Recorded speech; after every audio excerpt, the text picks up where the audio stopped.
Happy Sunday morning. Yeah. Miss H is going to continue reading in this book. Too high, too low, what? What's right? Just there, right here, right here, right here, here, right here, right here, right here. Okay, right there. All right. Young, fearless, awesome. Young leaders, 25 young people who changed the world. Sheku Kanneh-Mason. And what does he look like? Let me give you a picture of what he looks. Oh, look at that. He's a handsome young man who plays the cello, it looks like.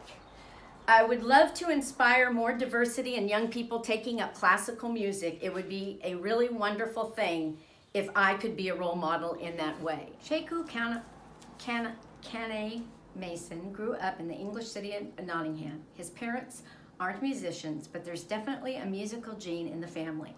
All 7 children play an instrument to a high standard. The oldest, Isata, was incredibly talented at the piano and was accepted to the Junior Academy of the Royal Academy of Music in London when she was just 8. Oh my goodness, 2nd grade, only 8. Sheku began violin lessons when he was 6, but he says he wanted to outdo his brother Brima, and play a larger instrument, so he switched to the cello. He immediately impressed his teachers with his talent and ability to play from memory. His parents have spoken of how they were often woken up at 5 a.m. by Sheku and Brima practicing. At the age of 9, Sheku passed a high-level cello exam with flying colors. He went on to win a scholarship to the Royal Academy of Music. In 2015, 6 of the 7 siblings took part in the TV show Britain's Got Talent. They reached the semi-final, and Judge David Williams told them they had made classical music popular again.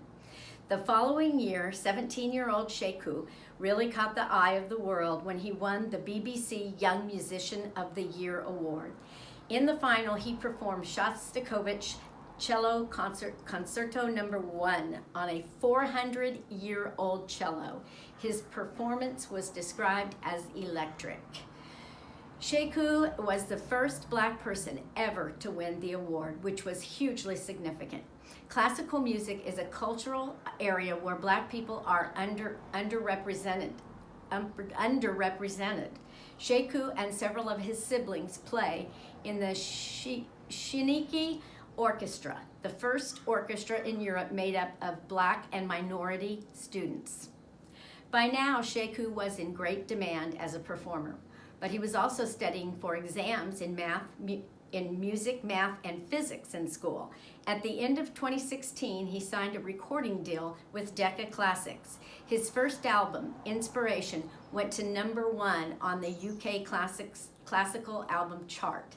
It features a selection of music from Shostakovich's Cello Concerto No. 1 to Bob Marley's No Woman and No Cry. It went viral and clocked more than 1 million streams on Spotify in its first month. When Sheku performed at Prince Harry and Meghan Markle's wedding in May 2018, 2 billion people watched around the world, enough to make the most experienced performer a little anxious. But Sheku says he wasn't nervous, and it was the first wedding he'd ever been to. Sheku doesn't seem fazed by his fame, still finding time to play soccer and hang out with friends. As he says, "I'm very lucky. I've always been able to balance music with life." Okay, be fearless. You've been having piano lessons. Here's our question answer. See what you would do.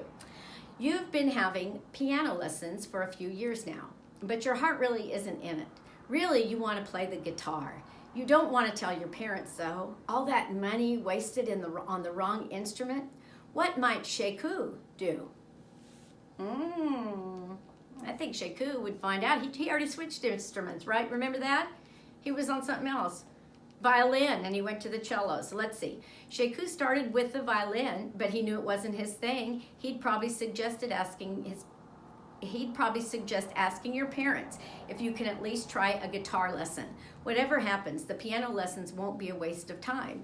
Researchers have shown that learning an instrument makes you smarter and more creative, and that is very true. We are rolling here. Go have a great Sunday, okay? And have fun on purpose.